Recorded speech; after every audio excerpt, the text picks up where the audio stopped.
अस्सलामुअलैकुम, मैं हूं इमरान आज़म और आप देख रहे हैं मेरा यूट्यूब चैनल इमरान आज़म व्यूज़।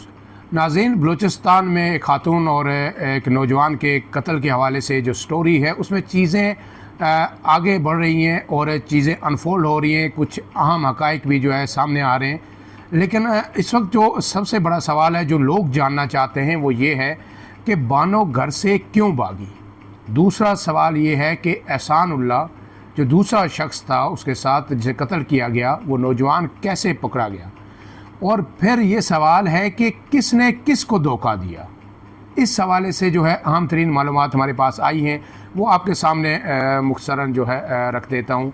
तो जनाब, ये हुआ कि जो पुलिस है जो इस वक्त तक जो तफ्तीश कर रही है, जो इब्तदाई तफ्तीश अब तक हुई है या जिन लोगों ने उस इलाके में जाके तफ्तीश की और डाटा इकट्ठा किया है, जो लोगों से स्टोरी जो है इकट्ठी की है, अगरचे इसमें 35 दिन लगे और इससे पहले यानी हुकूमत को, एजेंसीज़ को, किसी को ये पता नहीं चला कि इतना बड़ा जिरगा हो गया। उसमें कत्ल का हुक्म दे दिया 2 लोगों के, वो कत्ल हो गए और उनकी लाशें दफन हो गई। अब जाके पता चला है तो आपको पता है कि 15 से ज़ायद लोग फ़ौरन गिरफ़्तार हो गए, मुल्ज़मान के नाम, वल्दियत सब कुछ सामने आ गया। लेकिन इससे पहले कुछ नहीं हुआ था। बहरहाल हमारा जो मौजू है वो ये है कि ये स्टोरी जो शुरू कहाँ से हुई। तो हुआ इस तरह के, ये कहा जा रहा है कि जो बानो है उसके और नूर मोहम्मद जो उसके हस्बैंड हैं, उनके 5 बच्चे हैं। इसमें 4 बेटे हैं और 1 बेटी है। जबकि दूसरा जो एहसान उल्लाह है उसके भी 2 बच्चे हैं और वो इनका पड़ोसी था और शायद रिश्तेदार भी है किसी हद तक। और ये जो बानो थी ये गेमिंग करती थी, ये गेमिंग वगैरह खेलती थी और फिर ये बहुत अच्छी ज़िंदगी गुजार रहे थे नूर मोहम्मद, और ये कोई मसला नहीं था, कोई घर में नाचाकी या ऐसी चीज़ें नहीं थी। तो फिर गेमिंग के दौरान जो है इसका रब्ता हुआ और फिर पड़ोस होने के नाते या रिश्तेदारी होने के नाते ये और जो एहसान उल्लाह था वो एक दूसरे के करीब आ गए। और फिर ये हुआ कि ये तकरीबन आज से 3-3.5-4 माह पहले ये यहाँ घर से दोनों भाग गए। जो भी हुआ, किस तरह उसने वर्गलाया, क्या हुआ, बहरहाल उन्होंने एक इंतहाई कदम उठाया और वो घर से भाग गए। और फिर ये हुआ कि 1.5 माह बाद जो एहसान उल्लाह है वो इसको छोड़ के जो है कहीं चला गया। उसके बाद फिर इसने रब्ता किया अपने घर, अपने शोहर नूर मोहम्मद से, और उसे माफ़िया मांगी और ये कहा कि वो वापस घर आना चाहती है, उससे गलती हो गई है इस तरह एहसान उल्लाह ने मुझे वर्गलाया, जो भी कुछ कहा। तो फिर जो नूर मोहम्मद था उसने फ़ौरन जो इस लड़की का भाई है जलाल, उससे रब्ता किया और उससे रब्ता करके पूछा कि इस तरह बानो फ़ोन कर रही है, वो वापस आना चाहती है, तो क्या किया जाए। अब फिर दोनों ये इकट्ठे हुए, इन्होंने बैठ के पूरा ये जो प्लान था इसको डिज़ाइन किया, इसको स्क्रिप्ट किया और फिर उसके बाद उन्होंने वापस बानो से रब्ता किया। नूर मोहम्मद ने उसे कहा कि ठीक है, तुम आ जाओ, हम तुम्हें माफ़ कर देंगे, तुम्हारे बच्चे हैं, गलती हुई तुमसे, और फिर तुम मुझे बताओ कि तुम कहाँ पे हो, मैं लेने आऊँ। फिर उसने कोई जगह उसे बताई और फिर वो वहाँ से जाके उसको घर ले आया। अब घर आके कहानी में ट्विस्ट आता है। जब उसे घर लाया गया तो घर ला के उसे कहा गया कि हमें एक शर्त पर तुम्हें माफ़ करेंगे और तुम अपने बच्चों के साथ उसी तरह रह सकती हो कि जब तुम हमें एहसान उल्लाह को पकड़ाओगी। अगर एहसान उल्लाह नहीं पकड़ा जाता, वो हमारी गिरफ्त में नहीं आता, फिर तुम्हें भी माफ़ी नहीं मिलेगी, और अगर वो आ जाता है, क्योंकि वो हमारा असल मुजरिम वो है, तो हम तुम्हें कुछ नहीं कहेंगे।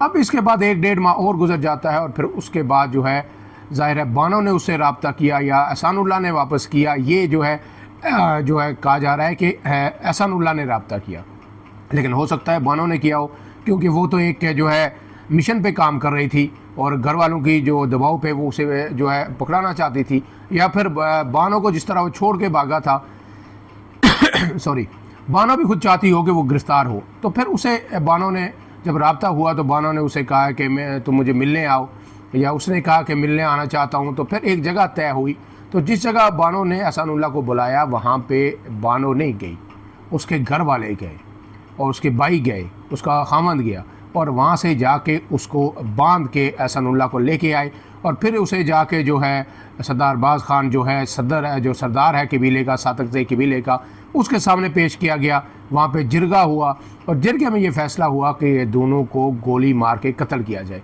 वो जो एक बात कह रही है कि खातून वो कह रही थी कि मुझे गोली मारनी है, हाथ नहीं लगाना, तो वो बात यही थी कि हो सकता है क्योंकि जब जो दीन की सज़ा है, इस्लाम की सज़ा है कि अगर किसी पे कोई जुर्म साबित हो जाता है इस तरह का शादीशुदा मर्द या ख़ातून पे कि वो किसी गुनाहों फ़ेल के मुर्तकिब हुए हैं, तो एक संसार की जो है सज़ा दीन के अंदर मौजूद है।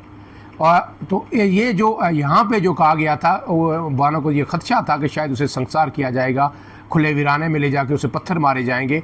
तो सदर ने ये जो सरदार था उसने ये हुक्म दिया कि संसार नहीं करना, इन दोनों को जाके गोलियां मार दो। तो वही बानो जो इंश्योर करना चाह रही थी कि ये मुझे गोली मारेंगे, इसलिए वो कह रही थी कि जी मुझे गोली मारी जाए। अब इसके साथ सवाल, जो बुनियादी सवाल है वो ये है कि जब से कल वज़ीर आला ने प्रेस कॉन्फ्रेंस की है और उन्होंने बताया है कि ये शादीशुदा नहीं थी और ये जो एहसानुल्लाह के भी बच्चे थे, इसके भी बच्चे थे, ये घर से भाग गई थी, वापस आई थी। तो लोगों के अंदर मैं देख रहा हूँ कि लोग ये कह रहे हैं, कुछ लोग मुझे भी भेज रहे हैं, मैसेजेस भी भेज रहे हैं, लिंक्स भी ऐसे वीडियोस के भेज रहे हैं जिसमें ये कहा जा रहा है कि ये शादीशुदा उसके साथ जो अज़वाजी रिश्ता कोई नहीं था एहसानुल्लाह के साथ। तो वो जो गोया ये जस्टिफिकेशन देने की कोशिश कर रहे हैं कि फिर तो कोई बात नहीं है, अगर इसने कोई जुर्म किया, घर से भाग गई, बच्चों की माँ थी और इतना अरसा उसके साथ रही, तो इसने ज़ाहिर है गलत काम भी किए होंगे, तो मार दिया गया। तो जो है साफ़ियों ने या सोशल मीडिया ने असल स्टोरी नहीं बताई। असल बात यह है कि जो फर्स्ट हैंड इंफॉर्मेशन आती है उस वक्त बलूचिस्तान में, जहाँ 35 दिन में कोयटा से 40 किलोमीटर का ये फासला है, 35 दिन बाद जो है वज़ीर आला को, एजेंसियों को और हुकूमत को, पुलिस को पता चला, तो वहाँ इस्लामाबाद, लाहौर या पाकिस्तान के दिगर शहरों में 100% एकदम इन्फॉर्मेशन नहीं आ सकती। जब ये वायरल हुई ये चीज़ तो सब लोगों ने ज़ाहिर है पहला रिएक्शन यही दिया और कहा कि शादीशुदा प्यार मोहब्बत या का रिश्ता था, उस वजह से कत्ल किया गया। और इनफैक्ट था भी यही। अगर बच्चों वाली अगर शादीशुदा ना होती तो फिर पीछे तो बात यही रह जाती। लेकिन अब सवाल ये नहीं है कि वो शादीशुदा थी या नहीं थी, सवाल ये है जिसको पूरी कुव्वत के साथ उठाना चाहिए। और मैं उसी कुव्वत के साथ, उसी कन्विक्शन के साथ आज भी बात कर रहा हूँ, जब बहुत सारी चीज़ें अनफोल्ड हो गई हैं कि कत्ल का इख्तियार किसी को नहीं था। कैसे आप एक जिरगे को किसी को कत्ल करने का इख्तियार दे सकते हैं? ये संसारी की सज़ा वो दे, वो या कोई काजी हो, कोई अदालत हो, कोई बहुत ही पारसा हो। ये जो वडेरे हैं, जागीरदार हैं, इनके इस्लामाबाद से लेके कराची तक इन्होंने अपने ऐशी के अड्डे बनाए होते हैं। ये सारे वहाँ पे जाके महीनों लेटे रहते हैं। उसके बाद फिर वो आते हैं और आके बहनों को संसार करना शुरू कर दें और उन पे जो है जिरगे के फैसले सुनाना शुरू कर दें। कल भी मैंने कहा था कि अगर बहनें जो है गैरत पे भाइयों को मारने आ जाएं तो सारे घर खाली हो जाएंगे इस मुल्क के अंदर। तो बात यह है कि क्या इन लोगों के पास इख्तियार था? हरगिज़ नहीं।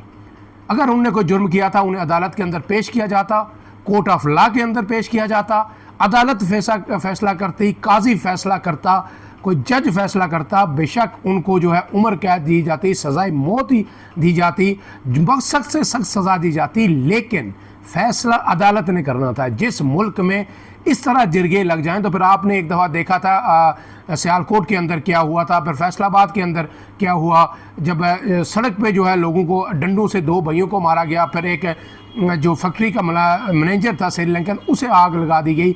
उसके बाद आपको पता है कि 2008 में क्या हुआ कि जब जो है जाफराबाद में, यही बलूचिस्तान में 5 बहनों को ज़िंदा दफन किया गया। और जो मैंने कल भी आपको व्लॉग में बताया था कि उस वक्त सेनेटर इसरारुल्लाह ज़हरी सेनेट में खड़े होकर कह रहे थे कि इन लोगों को क्या पता जो सेनेट में एहतजाज कर रहे हैं कि हमारी रवायात क्या है, जो कुछ हुआ हमारी रवायात के मुताबिक हुआ। और जो कायम चेयरमैन सेनेट थे जान मोहम्मद जमाली, वो कहते हैं कि जनाब यही बात मैं इनको समझाने की कोशिश कर रहा हूँ कि ये जो कुछ हुआ ये हमारी रवायात है। फिर आपको पता है कि जो वहाँ पर जो उससे कोहिस्तान में क्या हुआ कि सिर्फ 2 लड़के डांस कर रहे थे शादी में और 5 लड़कियां बैठी उनको देख रही थी, उस पर उन लड़कियों को ज़बह कर दिया गया। और फिर जिस बंदे ने, अफजल कोहिस्तानी ने वो स्टोरी शेयर की, ब्रेक की, लोगों को बताया, जिसके दोनों भाई थे वो डांस कर रहे हैं लड़के, वो भाई तो दोनों बच के, अफजल कोहिस्तानी अब तक अपने दिगर 4 भाइयों समेत मारा जा चुका, कत्ल हो चुका है। ठीक है, जिस मुल्क में ऐसी अनारकी हो, ये सूरत हाल हो, तो क्या वहाँ पर इसको खुली छूट दे देनी चाहिए? हरगिज़ नहीं। हम इस पे आवाज़ उठाते रहेंगे उस वक्त तक जब तक इनके कातिलों को सज़ा नहीं मिलती। और हमारी तो ख्वाहिश है कि उसी जगह ला के उसी तरह कत्ल किया जाए इनको। लेकिन मैंने आपको कल भी बताया था कि सज़ा इसलिए नहीं मिलेगी कि आखिर में रियासत ये कहेगी कि इस वक्त हम बलोच सरदारों को नाराज़ नहीं कर सकते। कल भी आपने देखा कि सरदारान ने किस तरह इस पर एहतजाज किया कि हमारे सरदार को क्यों गिरफ़्तार किया गया। और जो वज़ीर आला है वो भी ये कह रहे हैं कि हम इस सरदारी निज़ाम से डिनाई नहीं कर सकते, सबको पता है, कराची लाहौर वालों को नहीं पता होगा, बलूचिस्तान के साफ़ियों को तो पता है। तो अब जो है सवाल ये पैदा होता है कि क्या इसको सज़ा मिलेगी इसी तरह। और हमें इसलिए इस पर आवाज़ उठानी चाहिए कि ये जो भी फ़ैसला है, उसका जो भी जुर्म था, जो भी गुनाह था, उसको अदालत के अंदर से सज़ा मिलनी चाहिए थी। अदालतें इसीलिए बनी हुई इस मुल्क के अंदर, इस मुल्क के अंदर हुकूमत भी है, रियासत भी है, निज़ाम भी है। उस निज़ाम को जिस तरह चैलेंज करके ख़ुद आप बहनों को, बेटियों को सज़ाएँ दे रहे हैं, तो ये मेरे ख्याल में किसी भी सूरत, किसी भी शख्स के लिए काबिल कबूल नहीं होना चाहिए। फ़िलहाल के लिए इतना ही। इमरान आज़म को दीजिए इजाज़त। अल्लाह हाफ़िज़।